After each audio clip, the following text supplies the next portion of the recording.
What's up, y'all? It's your boy Dante back again with another video. I appreciate everybody that's been supporting the channel. If you are new here, make sure you hit that subscribe button. Make sure you hit that like button. And also, if you want to continue to support what it is that I do, make sure you share this video as well. But let's get right to it. So when it comes to marriage in this country, unfortunately, the conversation as of late has been about the divorce rates, right? And when it comes to divorce, it can get very, very nasty. You got custody hearings, you got child support, you got alimony, and it's usually just between the two parties involved, right?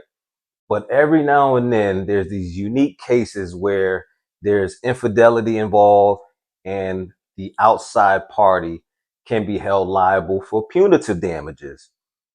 And that brings me to our case today, which is about a TikTok influencer. Her name is 𝐏𝐻𝐾 𝐾. She has over or nearly about 3 million followers on TikTok and about 300,000 on Instagram. So she was ordered to pay 1.75 million after a jury found her liable for destroying a Durham couple's marriage. Which marriage do you speak about, Dante? Well, she got involved with her then manager at the time, Tim Montague, and it seems that some boundaries were crossed, some inappropriate activities were taking place, which led to Tim deciding that he wanted to leave his wife. And his wife is, or ex-wife rather, is Akira Montague, and she decided that she was not going to just lie down and divorce him and just walk away. No, she wanted to go after 𝐏𝐻𝐾 as well. Let's take a look at the news report and then we're going to come back and get into the story. A TikTok star and a $1.75 million verdict that nearly ended with a fight outside the Durham County Courthouse. That was not the fight. That was the joy inside the courtroom. We're talking about the case of North Carolina TikToker 𝐏𝐻𝐾 Montague. She was sued by her now husband's ex-wife. Tonight, a jury found Montague liable for destroying the couple's marriage. WR's Eric Miller was in court and has the story. That's the sound of a $1.75 million cheer coming just moments after court was adjourned. Akira Montague embraced her attorney, Robinetta Jones, as dozens of supporters yelled from the sidelines. She has received justice from losing her husband and the father of her children. Akira Montague's lawsuit, filed in Durham County Court, accuses 𝐏𝐻𝐾 Montague, an influencer with nearly 3 million followers on TikTok, of seducing and having an affair with her then husband, Tim. That affair then turning to marriage when 𝐏𝐻𝐾 and Tim wed. In the suit, Akira Montague claimed 𝐏𝐻𝐾 used her online influence as a weapon. The affair also caused damage to her health and deprived her kids of a two-parent household. And it was nothing but lies. 𝐏𝐻𝐾 Montague, who represented herself in court, slammed the verdict, saying Akira Montague knew her marriage was over and allowed the affair. She gave her consent. She said it was okay because she knew her marriage was over with and it was done. But the jury didn't agree, awarding Akira Montague the $1.75 million after more than 700 pieces of evidence were presented in court, including some of 𝐏𝐻𝐾's own TikToks and texts. That says that my client was telling the truth. The case hinged on two rarely used laws, including alienation of affection. It can be very hard to prove, and the reason is because it's hard to find a point in a relationship where the relationship necessarily started to go bad. But in these videos and in the court testimony, the jury found that point, leaving 𝐏𝐻𝐾 Montague with a hefty bill and no answer on how she'll pay. I don't know, but she'll probably never see it. Even in defeat, 𝐏𝐻𝐾's still a little cocky, ain't she? Now, I'm pretty sure the wife's motivation to pursue some sort of civil action against 𝐏𝐻𝐾 was possibly not only the fact that her husband betrayed her, but some of the content that 𝐏𝐻𝐾 decided to put out before this trial even began. And, you know, there were videos that she posted about how she took her man away from her and how she's not going to receive any of the money if she actually does win the civil settlement. I won't pay a penny of the $1.5 million because she allows me to be with Tim.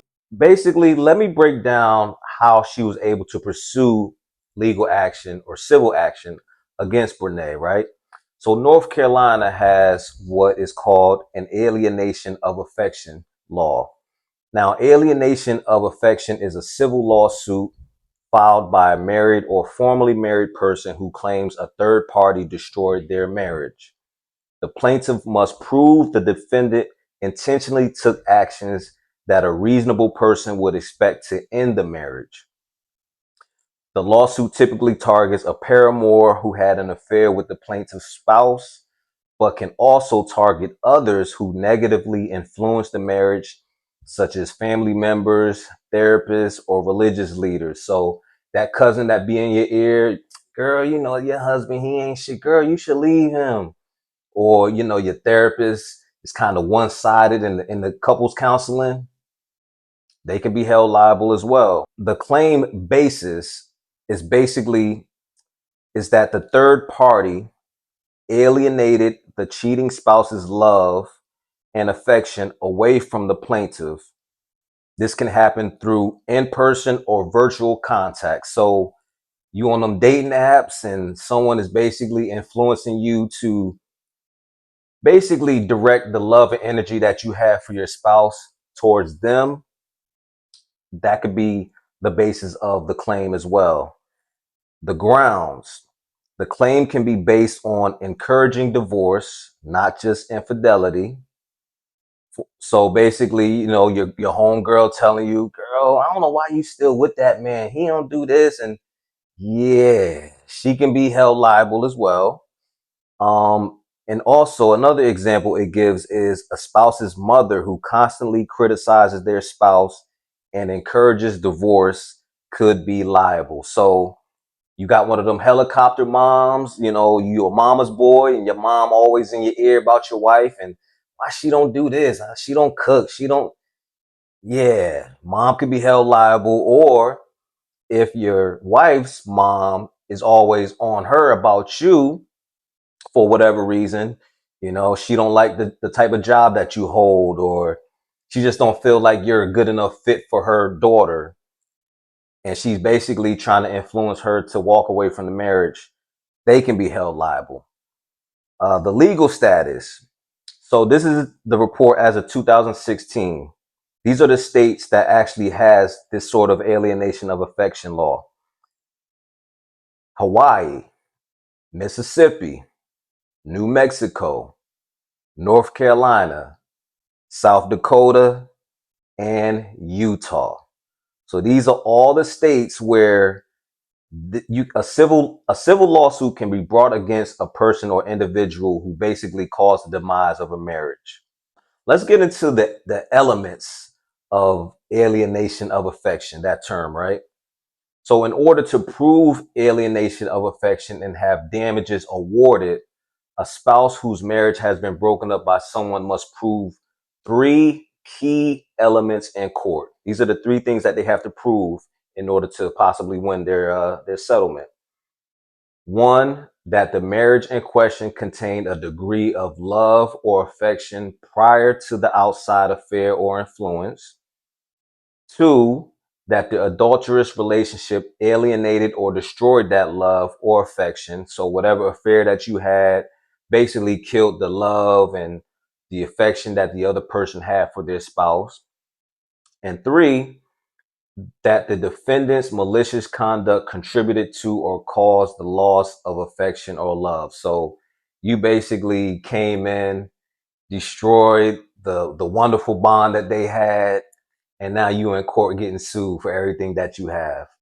Let's listen to legal analyst Khalif Rose out of Charlotte, North Carolina, pretty much break down how her social media may have affected her case. How much does somebody's social media and that persona deal with a case like this? I think it plays a big part in it. Most of the time, what type of money you can bring in takes into the account for what type of award that a person may be able to receive in the future, right? If I'm going to sue you, I don't want to sue someone that's making $10 an hour. Right. But if a person's bringing in, say, $30 million a year, or like these social media influencers that are bringing in millions, then yes, you now have an ability to pay if I get a judgment against you. So I think that portions there that they have now the means. But then if you have things that are online, now you have a lot that the plaintiffs can go and find. Hey, I said that I didn't break up their marriage. Well, they pulled a video out that said that you knew that you wronged them. That was something that her attorney used in the case against the person, saying, well, you talked about not knowing that this was something that was going to affect their marriage. Well, wait, here's this video where you said the complete opposite. How do you reconcile those two? So they can use your words against you. So that social media, while it has allowed you to become profitable,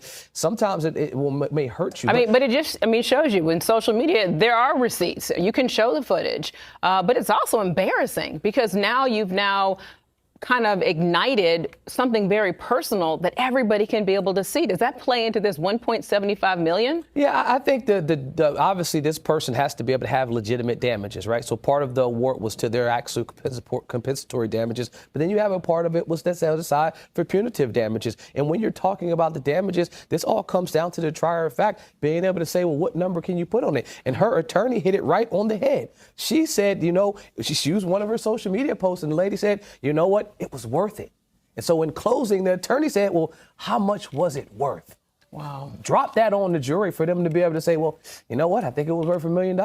That's the type of language that you put your words out there. It can clearly be used against you. The fact that Brene tried to represent herself in court speaks to the amount of arrogance that she actually has. And let me basically give you guys some cases that happened prior to this that led to an even bigger payout. So back in 2011, Carol Purrier was ordered to receive $30 million from Betty Devon. Carol Purrier was the former wife of Donald Purrier, who owns a trucking company in Raleigh, North Carolina, right? The settlement is the largest of its kind in North Carolina history. $30 million. So not only do you got to pay alimony, child support, but you have a separate case where you got to fork over $30 million? Was it worth it? Man. In 2018, NFL star Fletcher Cox was sued by a North Carolina man named Joshua Jeffords, who claimed the football player had an affair with his wife. The lawsuit ended in an undisclosed settlement. So the guys are suing too. Like, yeah, buddy, you ain't gonna sleep with my wife and nah, it's gonna cost you. You gotta pay the fee. You gotta pay the fee for that, pussy. In 2021, former state senator Rick Gunn settled a lawsuit filed by Arthur Johns for $3 million. Gunn was accused of having a long-running affair with John's wife, who was Gunn's legislative assistant. Damn, so your wife was basically like an assistant to the state senator. And not only was she in charge of scheduling, but she was also in charge of handling, if you know what I mean. Yikes. Listen, man, there's certain states where they're going to hold your feet to the fire and it's going to hurt your pockets. That's why I say, man, it's just not even worth it. And Tim and his ex-wife, in Brene's case, they actually have 2 children together. So imagine them watching all this play out in court, on TV, and on social media. That digital footprint is forever, so they got to see that. And, y'all let me know in the comments what y'all think about the alienation of affection law. Do y'all think that this should be enacted in more states so it could prevent possibly more people from cheating? Or people just going to cheat anyway? People are who they are. No law is going to stop them from, just being humans, right? Do you think that the settlement that Tim's ex-wife received was fair? And do you think that Brene needs to make better decisions as far as the type of content that she put out? Y'all let me know in the comments what y'all think. And appreciate y'all again for tuning into the channel. Make sure y'all hit that subscribe button if you're new here. Make sure y'all hit that like button. Make sure I hit that share button. And I'll see y'all on the next video. Peace.